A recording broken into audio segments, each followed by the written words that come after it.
بسم اللہ الرحمن الرحیم الحمد للہ نحمده ونستعینه ونستغفره ونؤمن به ونتوکل علیہ ونعوذ باللہ من شرور انفسنا ومن سیئات اعمالنا من يهده الله فلا مضل له ونشهد ان لا اله الا الله ونشهد ان محمدا عبده ورسوله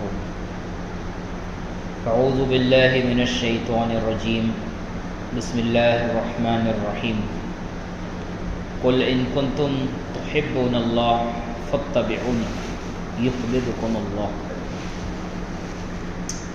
میرے بھائی بزرگ دوستو، اللہ تعالیٰ کا احسان ہے، کرم ہے کہ اللہ تعالیٰ نے مجھے اور آپ کو ایمان کی دولت سے نوازا ہے۔ ہم بار بار اس پر اللہ کا شکر ادا کریں، کیونکہ اللہ تعالیٰ نے مجھے آپ کو بہت بڑا خزانہ دیا ہے، اور اس خزانے کا لٹیرا شیطان ہے۔ شیطان نہ کسی کے جان کا دشمن ہے، نہ کسی کے مال کا دشمن ہے۔ کبھی ہم نے کوئی ٹی وی کی نیوز نہیں سنے ہوں گے، کوئی پیپر کے اندر نیوز نہیں پڑھے ہوں گے کہ شیطان نے ایک بینک لوٹ لیا، اتنے لوگوں کو مار دیا۔ شیطان میرے دوستو یہ چاہتا ہے کہ اس دنیا میں بسنے والے جتنے بندے ہیں یہ بغیر ایمان کے ساتھ میں یہ اللہ کے پاس میں حاضر ہو، بغیر ایمان اور بغیر اعمال کے ساتھ میں یہ اللہ کے سامنے حاضر ہو۔ اس کی یہ محنت ہے، اس کی مدد کے لیے میرے دوستو اللہ تعالیٰ نے، کہ ہماری مدد کے لیے اللہ تعالیٰ نے کہ یہ میرے بندے کہیں اس دنیا سے شیطان کے بہکاوے میں آ کر بغیر ایمان کے میرے سامنے نہ آ جائے، بغیر اعمال کے میرے سامنے نہ آ جائے، اس لیے اللہ تعالیٰ نے نبیوں کا سلسلہ جاری کیا۔ ہر نبی نے ایمان کو بتایا، آخرت کو بتایا۔ تو میرے دوستو انسان کے مزاج کے اندر یہ چیز ہے کہ جس چیز کے بار بار تذکرے ہوں گے اس چیز کے اثرات اس کے دل کے اوپر داخل ہوں گے۔ بار بار قرآن کے اندر تیرا رب کرتا ہے، تیرا اللہ کرتا ہے۔ تو میرے دوستو یہ بار بار اللہ تعالیٰ نے اس لیے کہا ہے کہ اللہ نے ہم کو بنایا ہے، اللہ ہمارا خالق ہے، اور بنانے والا بنی ہوئی ہر چیز کو جانتا ہے، اس کے کیا نفع ہے کیا نقصان ہے یہ اللہ کو معلوم ہے۔ تو میرے دوستو ہمارے دل کے اوپر جو اثرات پڑتے ہیں وہ بار بار کہنے کے اور بار بار سننے کے۔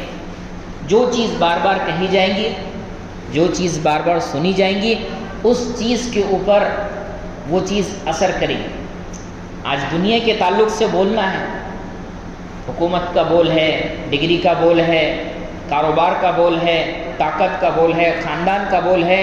تو میرے دوستو جتنے لوگ یہ بول بولنے والے ہیں، جو حکومت کا بول بول رہا ہے اس کے دل کے اندر حکومت کا یقین ہے، جو اپنی تجارت کا بول بول رہا ہے اس کے دل کے اندر تجارت کا یقین ہے، جو اپنے ڈگریوں کا بول بول رہا ہے اس کے اندر اپنے ڈگری کا یقین ہے، جو اسباب کا بول بول رہا ہے اس کے اندر اس کے اسباب کو یقین ہے۔ تو میرے دوستو محنت جب باہر ہوتی ہے، باہر کی محنت کا اثر یہ ہوتا ہے کہ چیز باہر بن جاتی ہے۔ ڈگری پر محنت ہوئی آپ ڈاکٹر بن گئے، ڈگری پہ محنت ہوئی آپ ٹیچر بن گئے، ڈگری پہ محنت ہوئی آپ انجینئر بن گئے، سائنٹسٹ بن گئے، وکیل بن گئے۔ تو میرے دوستو ڈگری تو باہر رہی، لیکن اب ڈگری سے ہونے کا یقین دل کے اندر داخل ہو گیا۔ دکان پر محنت ہوئی، آپ ایک دکان کے مالک بن گئے، دو دکان کے مالک بن گئے، بڑے کمپلیکس کے مالک بن گئے، بڑی تجارت کے مالک بن گئے۔ تو یہ دکان، کمپلیکس، فیکٹری یہ تو باہر رہی، لیکن اس کا یقین دل کے اندر داخل ہو گیا۔ حکومت پر محنت ہوئی، آپ نگر سیوک بن گئے، آپ یہاں کے آمدار بن گئے، خاصدار بن گئے۔ تو یہ ساری آمدار، یہ ساری خاصداری یہ تو باہر رہی، لیکن اس کا یقین دل کے اندر داخل ہو گیا۔ تو میرے دوستو چیزیں باہر بنتی ہیں لیکن اس کا یقین دل کے اندر داخل ہوتا ہے۔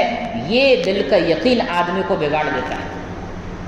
یہ دل کا یقین درست ہو جائے کرنے والی ذات اللہ کی ہے، نفع نقصان اللہ کے ہاتھ میں ہے۔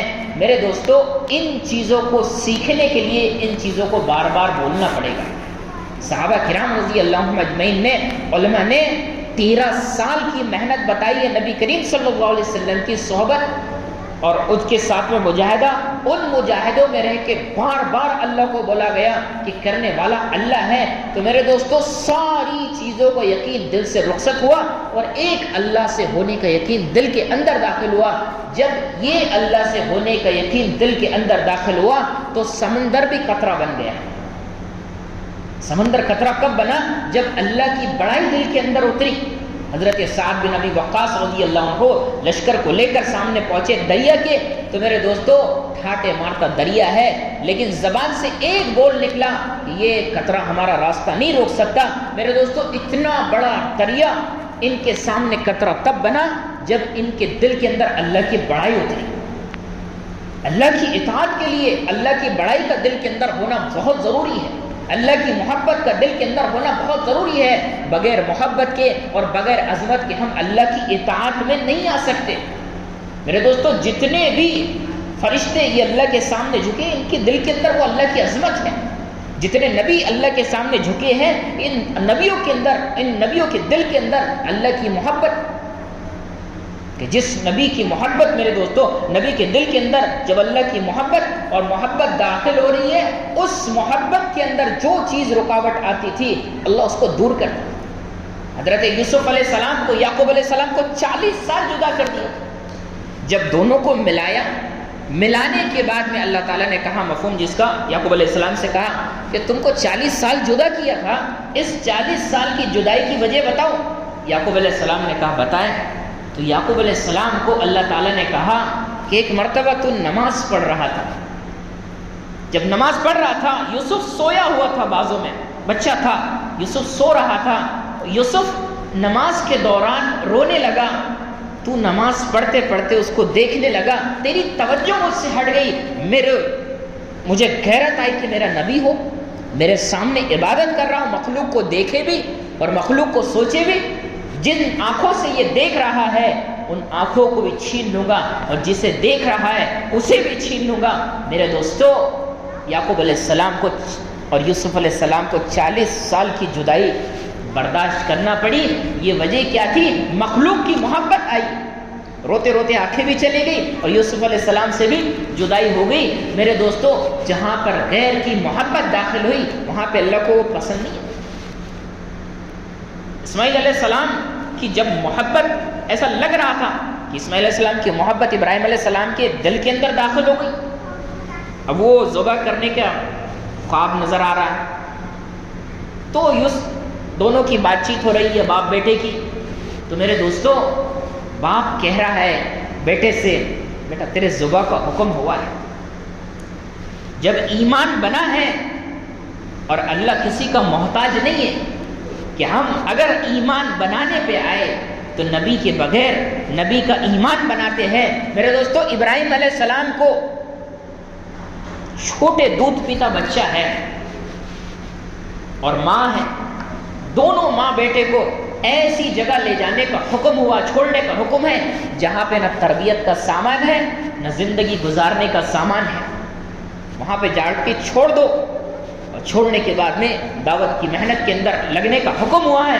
میرے دوستو جب یہ دعوت کی محنت کے اندر حکم ہوا ہے لگنے کا، علماء اس میں سے ایک نچوڑ نکالتے ہیں۔ مولانا یوسف صاحب رحمۃ اللہ علیہ فرمایا کرتے تھے کہ دعوت کی محنت کے اندر تمہارے ذمے یہ مت سمجھو کہ اپنی اولاد کی تربیت کا نظام تمہارے ذمے ہے، بے شک ماں باپ کے ذمے ہے، لیکن اسی کو مقصد بنا کے دعوت کے تقاضوں کو چھوڑ دینا، اسی کو مقصد بنا کے اللہ کی عبادت چھوڑ دینا، اسی کو مقصد بنا کے حلال حرام کی تمیز کرنا بھول جانا، میرے دوستو یہ اللہ سے دوری ہے، یہ اللہ سے دوری ہے۔ اور یہ اللہ سے دوری کہاں لے کے جائیں گی ہم نہیں بتا سکتے۔ میرے دوستو اللہ نے یہ دعوت کی محنت میں بتایا، ابراہیم علیہ السلام کو، اسماعیل علیہ السلام کو وہاں پر چھوڑنے کا حکم ہوا ہے جہاں پہ زندگی گزارنے کا کوئی نظم نہیں ہے، زندگی گزارنے کا کوئی نظم نہیں ہے۔ میرے دوستو اگر ہم یہ سوچے کہ ہماری اولاد کی تربیت کا نظام ہمارا ہے اور ہم اپنی تربیت کو بھول کر اپنی اولاد کی تربیت کو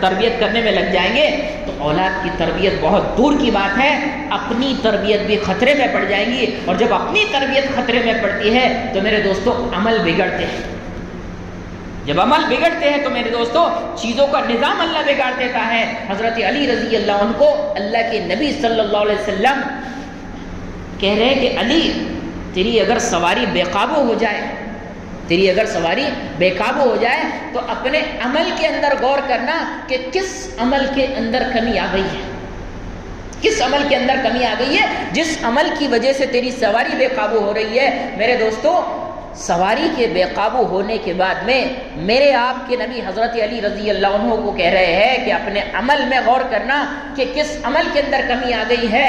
آج اتنی چیزیں بے قابو ہو گئی، نظر بے قابو ہو گئے، کان بے قابو ہو گئی، زبان بے قابو ہو گئی، کاروبار بے قابو ہو گئے، اپنا وجود بے قابو ہو گیا، پڑوسی بے قابو ہو گئے، اپنی اولاد بے قابو ہو گئی، بیوی بے قابو ہوتی جا رہی ہے۔ میرے دوستو اعمالوں پر غور کرنے کی توفیق نہیں مل رہی کہ اتنے چیزیں بے قابو ہو رہی ہیں، میرے کس کا عمل کے اندر کمی آ گئی، اتنی چیزیں بے قابو ہو رہی ہیں۔ میرے دوستو وہاں پر حضرت علی ہے جن کے بارے میں اللہ کے نبی خود کہہ رہے ہیں کہ علی میرے مکان کے سامنے تیرا مکان ہوگا۔ جس کو اللہ کے نبی صلی اللہ علیہ وسلم کے مکان کے سامنے مکان ملے جنت میں، وہ کوئی چھوٹے عمل والا ہو سکتا، لیکن زرار کنانی رحمت اللہ علیہ ان کے غلام لکھتے ہیں کہ جب رات کا آخر حصہ ہوتا تو حضرت علی اپنے مصلے پر ایسے تڑپتے جیسے سانپ کا ڈسا ہوا تڑپ رہا ہے، اور روتے روتے کہتے کہ اللہ سفر لمبا ہے اور میرے پاس میں توشہ کم ہے۔ میرے دوستو جس کو اللہ کے نبی صلی اللہ علیہ وسلم کے گھر کے سامنے اگر جنت میں گھر مل رہا ہے، وہ کوئی چھوٹے عمل والا نہیں ہو سکتا، لیکن اپنے زبان پہ یہ جملہ ہے کہ اللہ سفر لمبا ہے اور توشہ میرے پاس میں کم ہے۔ آج میرے دوستو جمعہ پڑھنے والا مطمئن ہو گیا، رمضان کے روزے رکھنے والا مطمئن ہو گیا، 4 مہینے لگانے والا مطمئن ہو گیا، تو یہ مطمئن ہونا ایمان کے کمزوری کی علامت ہے۔ جہاں پر ایمان بڑھتا وہاں پہ آدمی فکر مند ہوتا، اور جہاں پر ایمان گھٹتا وہاں پر آدمی مطمئن ہوتا۔ حضرت عمر رضی اللہ عنہ جیسی شخصیت ہے جن کے بارے میں اللہ کے نبی کہہ رہے ہیں، مفہوم جس کا کہ اگر میرے بعد میں نبوت کا سلسلہ جاری ہوتا تو حضرت عمر رضی اللہ عنہ کے اندر اتنی صلاحیت ہے کہ وہ صلاحیتوں کے بنیاد پر نبوت حضرت عمر کو دی جاتی۔ لیکن میرے دوستو حضرت عمر رضی اللہ عنہ کا آخری وقت ہے، اس آخری وقت میں میرے دوستو زبان سے وہ جملہ نکل رہا ہے جس جملے کو ہم اپنی زبان پہ لانا پسند نہیں کرتے۔ میرے دوستو وہ جملہ اپنے آپ کی ہلاکت بتا رہے ہیں کہ اگر اللہ نے عمر کو معاف نہیں کیا، اللہ نے عمر کو معاف نہیں کیا تو عمر ہلاک ہو گیا۔ ہمارے زبان پہ یہ جملہ کبھی نہیں آتا، ہمارے زبان پہ یہ جملہ کبھی نہیں آتا میرے دوستو کہ اگر اللہ نے مجھے معاف نہیں کیا تو میرا کیا ہوگا، اگر میرے معافی کا اعلان اللہ نے نہیں کیا، بغیر ایمان کے اگر میری رخصتی ہو گئی تو میرا کیا ہوگا۔ آج میرے دوستو اگر کسی کا انتقال ہوتا ہے تو یہ اس گھر سے آوازیں ضرور آتی ہیں کہ ابا تم چلے گئے ہمارا کیا ہوگا، یہ شوہر یہ لاڈلی جو بیوی ہے یہ بیوی کہتی ہے تم چلے گئے ہمارا کیا ہوگا۔ میرے دوستو کسی کے زبان سے یہ جملہ نہیں نکلتا کہ تم جا رہے ہو تمہارا قبر میں کیا ہوگا، حشر میں کیا ہوگا۔ میرے دوستو جن رشتوں کے لیے ہم اللہ کو ناراض کر رہے ہیں، ان رشتوں کے بارے میں اللہ خود اپنے کلام کے اندر کہہ رہا ہے، مفہوم جس کا کہ یہ رشتے سب سے پہلے تم سے بے وفائی کریں گے، سب سے پہلے بے وفائی کرنے والے میرے دوستو یہ بیوی کہیں گی آپ کے بہت احسان ہیں لیکن ایک نیکی میں آپ کو نہیں دے سکتی، یہ ماں کہیں گی تیرے بہت احسان ہیں تو میرا سب سے لاڈلا بیٹا تھا لیکن ایک نیکی نہیں دے سکتی، باپ کہے گا ایک نیکی دے سکتا۔ میرے دوستو اللہ نے تو یہاں تک فرما دیا قرآن کے اندر کہ جب رشتے بے وفائی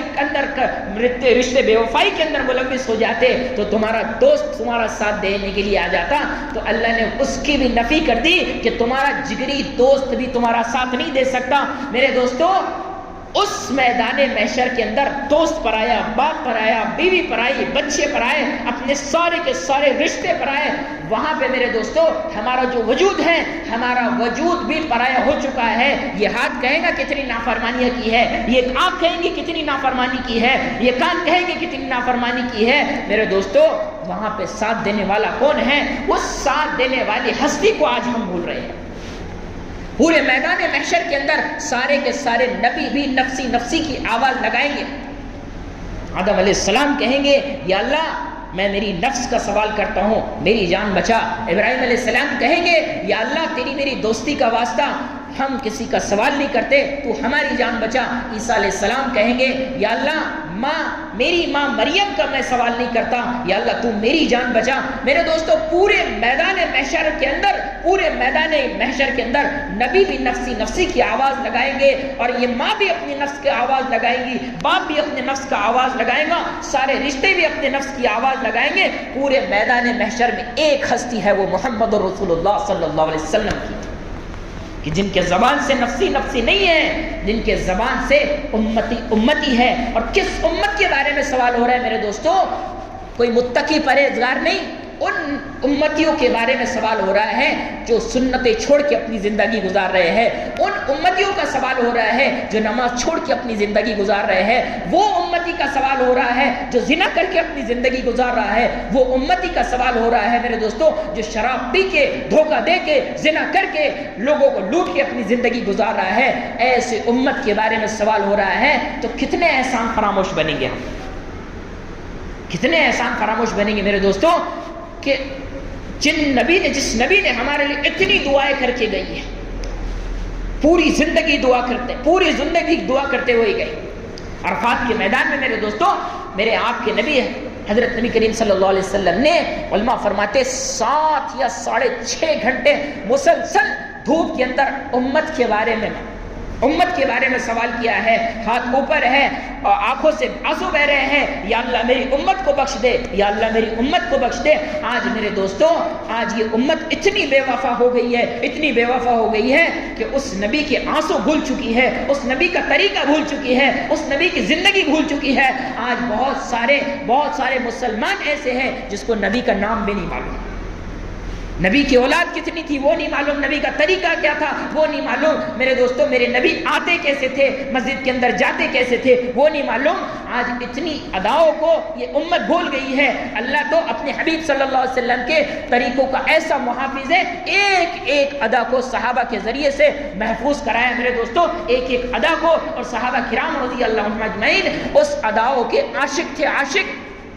حضرت حذیفہ رضی اللہ عنہ کھانا کھا رہے ہیں، ہاتھ سے لقمہ گر گیا ہے میرے دوستو، لقمے کو اٹھا کے جب وہ منہ صاف کر کے کھانے لگے، پڑوس میں جو بیٹھا تھا وہ کہنے لگا حضرت یہاں پر جو آپ نے حرکت کی ہے اس حرکت کو یہاں پر لوگ پسند نہیں کرتے۔ میرے دوستو حضرت حذیفہ کہنے لگے کہ ان بے وقوفوں کی وجہ سے میں اپنے حبیب صلی اللہ علیہ وسلم کے طریقوں کو بھول جاؤں گا، کہ صحابہ کے نزدیک سنت سمجھ کے عمل کرتے تھے، اور آج ہم سنت چھوڑ کے سنت سمجھ کے اس کو چھوڑنے والے بن رہے ہیں۔ شاہ عبد العزیز دہلوی رحمت اللہ علیہ فرمایا کرتے تھے کہ جو شخص سنت کو حقیر سمجھ کے چھوڑے گا اس کا وبال اس پہ یہ آئے گا کہ اللہ اس کو فرائض سے محروم کر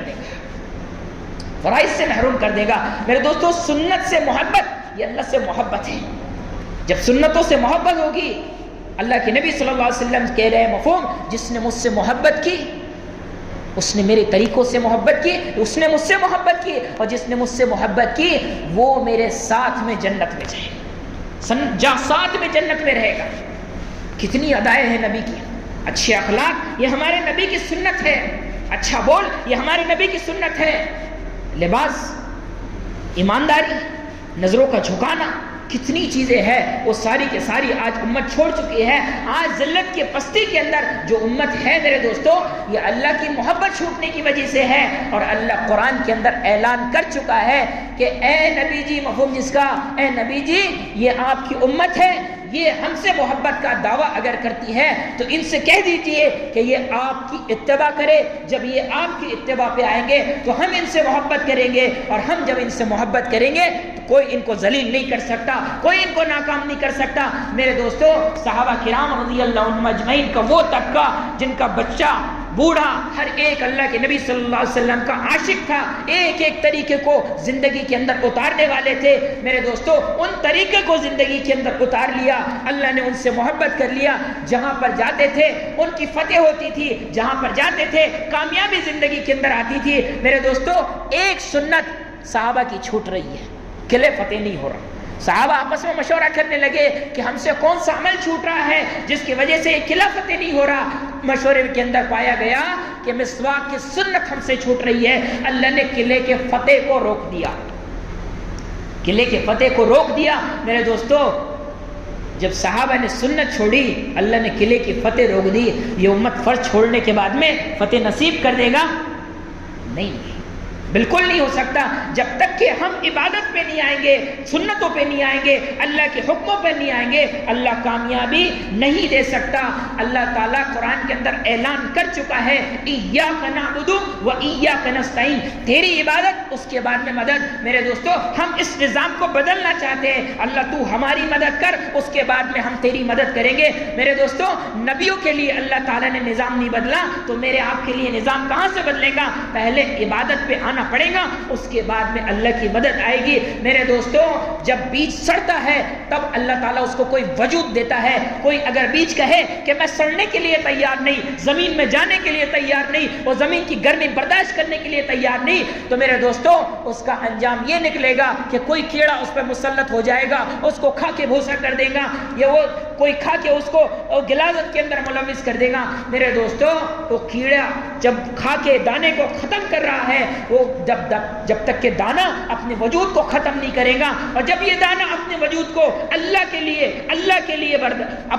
اپنے وجود کو ختم کرنے کے لیے تیار ہو جاتا ہے، تو میرے دوستو اللہ بھی اس دانے کو ختم نہیں کرتا، اللہ اس دانے کے بدلے کئی دانوں کو وجود میں لے کر آپ بتا دیتا ہے۔ تو میرے دوستو یہ دانے کے ذریعے اللہ ہم کو بتا رہا ہے کہ تم قربانی دینے والے بنو، ہم تم کو سرسبز و شاداب کر دیں گے۔ آج میرے دوستو ہم قربانی دینے کے لیے تیار نہیں ہوتے۔ صحابہ کرام رضی اللہ عنہم اجمعین نے قربانی دی، آج میرے دوستو ان کی نسلیں عیش و آرام کے ساتھ میں زندگی گزار رہے ہیں۔ وہ حضرت علی رضی اللہ عنہ کا قول ہے کہ اگر ہم دین پر، ہم دنیا پر محنت کرتے تو اتنا نہیں ملتا جتنی دین کی محنت کی وجہ سے اللہ تعالیٰ نے اس دنیا کو ہمارے قدموں کے اندر لا کے ڈال دیا۔ میرے دوستو جن صحابہ کے پاس میں کھانے کی چیز نہیں تھی، جن صحابہ کے پاس میں پہننے کے لیے جوتے نہیں تھے اور پہننے کے لیے لباس نہیں تھے، اللہ تعالیٰ نے ان کو ملکوں کا گورنر بنا دیا، سونا تک کرالیوں سے توڑ توڑ کے ان کا تقسیم کرنا پڑا۔ تو میرے دوستو پہلا وعدہ اللہ تعالیٰ کا دنیا کا ہے، دنیا دے گی۔ دنیا کب؟ جب دنیا کے لیے آدمی محنت نہ کرے، دین کے لیے محنت کرنے والا بن جائے، اپنے ایمان کے لیے محنت کرنے والا بن جائے، اللہ کی محبت دل کے اندر اتارنے کے لیے محنت کرنے والا بن جائے۔ میرے دوستو جب اللہ کی محبت ہو، اللہ کے تذکرے ہو، یہ آدمی اپنے آپ کو وہاں پر لا کے کھڑا کر دے۔ دنیا کے جب تذکرے ہوتے ہیں وہاں پہ آدمی جڑ جاتا ہے، اور دین کے جہاں سے تذکرے شروع ہوتے ہیں وہاں پر سے آدمی اپنے آپ کو ہٹاتا ہے۔ یہ اللہ کی محبت کی کمی ہے۔ ادھر ابراہیم علیہ السلام کو خلیل کا لقب ملا ہے، فرشتوں نے اعتراض کیا کہ اللہ ایک انسان ہے اور انسان کو تو نے خلیل کا لقب دے دیا، اپنے دوست کا لقب دے دیا۔ اللہ تعالیٰ نے امتحان کے لیے فرشتے کو زمین پہ اتارا، وہ امتحان کے لیے فرشتہ جب زمین پہ اترا ہے تو میرے دوستو اس نے اللہ کی تعریف کی ہے، اور وہ تعریف کیا ہے؟ سبحان الملک القدوس۔ ابراہیم علیہ السلام ادھر بکریاں چرا رہے ہیں اور ادھر انسانی شکل کے اندر وہ فرشتہ اللہ کی تعریف کر رہا ہے، تو بکریاں چرانا چھوڑ کر وہ اللہ کی تعریف سننے کے لیے چلے گئے، اور فرشتے سے کہا جو انسانی شکل کے اندر تھا میرے اللہ کی ایک مرتبہ تعریف کر دے۔ کہا کہ میں تعریف کرنے کے لیے تیار ہوں، لیکن بدلہ مجھے کیا ملے گا؟ بدلہ مجھے کیا ملے گا؟ آج دنیا والوں کا یہی منشا ہے، ہم آپ کا کام کرنے کے لیے تیار ہیں، آپ ہم کو کتنا بدلہ دیں گے؟ میرے دوستو یہی تو ہماری زندگی کے اندر داخل ہو گئے۔ ہم ہر چیز پر بدلہ چاہتے ہیں، ہم ہر چیز پر بدلہ چاہتے ہیں۔ کبھی کوئی چیز اللہ کے لیے تو کر کے دیکھو، اس کی لذت دل کے اندر کیسی محسوس ہوتی، وہ چیز پتہ چلے گی۔ اللہ کے لیے جو عمل ہوتا ہے، اللہ کے لیے معاف کرنا ہوتا ہے، اللہ کے لیے غصے کو پینا ہوتا ہے، اللہ کے لیے کسی کی مدد کرنا ہوتا ہے، اس کی لذت ابھی تک کہ ہمارے دل کے اندر ابھی تک کہ ہمارے نفس نے نہیں چکھی۔ جس دن وہ لذت مل جائے گی اس دن میرے دوستو ہمارا پورا وجود یہ لوگوں کی مدد کرنے کے اندر لگ جائے گا۔ اور سب سے بڑی لوگوں کی مدد یہ ہے کہ ان کو جہنم کی آگ سے نکال کر وہ جنت والے راستے پہ ڈال دینا۔ میرے دوستو ایک ایک نبی کا بس یہی کام بتایا گیا کہ ساری کی ساری انسانیت یہ جہنم کے اندر دوڑ رہی ہے، جہنم کے راستے پہ چل رہی ہے، اس ساری کی ساری انسانیت کو جنت والے راستے پہ لا کے کھڑا کر دینا۔ میرے دوستو یہ اللہ کو عمل بہت پسند ہے۔ اللہ قرآن کے اندر فرما رہا ہے وَمَنْ أَحْسَنُ قَوْلًا مِمَّنْ دَعَا إِلَى اللَّهِ، اس کا مفہوم ہے کہ اس سے بہتر کس کی بات ہو سکتی ہے جو اللہ کے بندوں کو اللہ کی طرف بلائے۔ میرے دوستو، اتنے اونچے عمل کو آج امت نے پیچھے ڈال دیا، پیچھے ڈال دیا۔ جب اللہ کی تعریف ابراہیم علیہ السلام نے سنے ہیں تو کہا کہ یہ جو بکریاں دیکھ رہا ہے یہ بکریاں سب میری ہیں، اس بکریوں کیوں آدھی بکریاں میں تجھے دے دوں گا، ایک مرتبہ میرے اللہ کی تعریف کر۔ فرشتے نے تعریف شروع کیا، سبحان الملک القدوس، سبحان ذی العزت والعظمت والہیبت والقدرت والجبروت۔ ایسی تعریف کے اندر جھومے ہیں، ایسی تعریف کے اندر جھومے ہیں۔ وہ تعریف کے اندر جھومنے کے بعد میں فرشتہ رک گیا، اور رکنے کے بعد میں کہا کہ ایک مرتبہ اور کر دے میرے اللہ کی تعریف۔ کہا کہ اب کیا دیں گا؟ کہا کہ آدھی بکریاں بھی تجھے دے دوں گا، آدھی بکریاں بھی تجھے دے دوں گا۔ اور یہ سودا کس چیز پر ہو رہا ہے؟ صرف اللہ کی تعریف سننے پر، اللہ کی تعریف سننے پر۔ آج ہمارے وہاں پر تعریف سننے کے لیے ہمارے پاس ٹائم نہیں ہے۔ بیان کب ختم ہوتا وہ ٹائم برابر معلوم کر لیتے، وہاں پر سے ہم نظام شروع کرتے اپنے گھروں سے آنے کا۔ میرے دوستو، آج امت اللہ کی تعریف سننے کے لیے تیار نہیں ہے۔ جو امت اللہ کی تعریف سننے کے لیے تیار نہیں ہے وہ امت اللہ کی اطاعت میں کب آئیں گی، عبادت میں کب آئیں گی؟ تو جب فرشتے نے اگلی تعریف شروع کیا ہے میرے دوستو، تو وہ تعریف سن کر اور جھوم اٹھے، اور جھومنے کے بعد میں کہا کہ ایک مرتبہ اور تعریف کر دیں۔ کہا کہ اب تو آپ کی بکریاں ختم ہو گئی، پہلے آدھی دے دیے، اس کے بعد میں آدھی بکریاں دے دیے، اب تو آپ کے پاس میں بکریاں نہیں ہیں، اب کیا دیں گے مجھے؟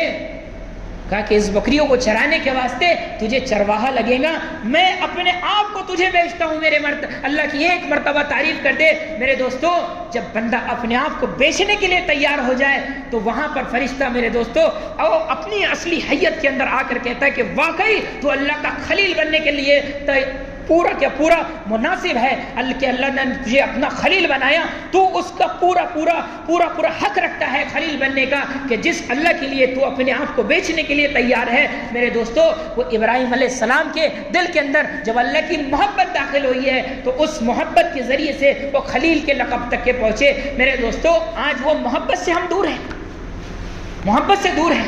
آج ہمارے اندر محبت ہے، شوہر نے بیوی کی محبت کا ذائقہ چکھا ہے، ہم نے پیسوں کی محبت کا ذائقہ چکھا ہے، حکومت کی محبت کا ذائقہ چکھا ہے، ڈگریوں کی محبت کا ذائقہ چکھا ہے، کسی نے اللہ کی محبت کا ذائقہ چکھا ہے؟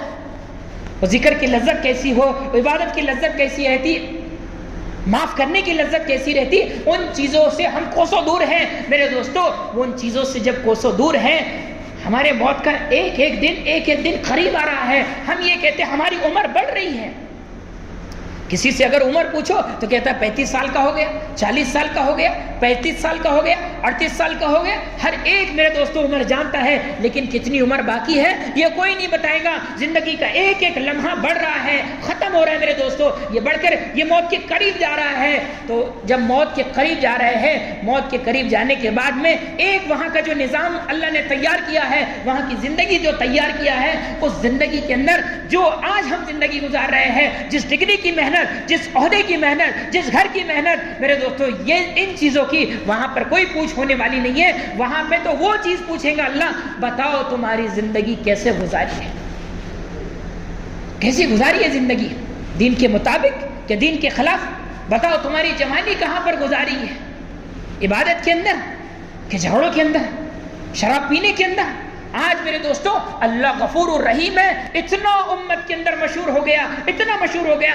بے شک اللہ غفور الرحیم ہے، لیکن یہ کس کتاب میں پڑھ کے ہم نے فیصلہ کر لیا کہ اللہ شراب پینے والے کو اور تہجد پڑھنے والے کو برابر کر دے گا، رات کے پتے کھیلنے والے کو اور رات کے قرآن پڑھنے والے کو برابر کر دے گا، ایک پردہ دار عورت کو اور بے حیا عورت کو اللہ برابر کر دے گا۔ میرے دوستو، حلال کھانے والے کو اور حرام کھانے والے کو اللہ برابر کر دے گا۔ یہ کس کتاب میں لکھا ہوا ہے؟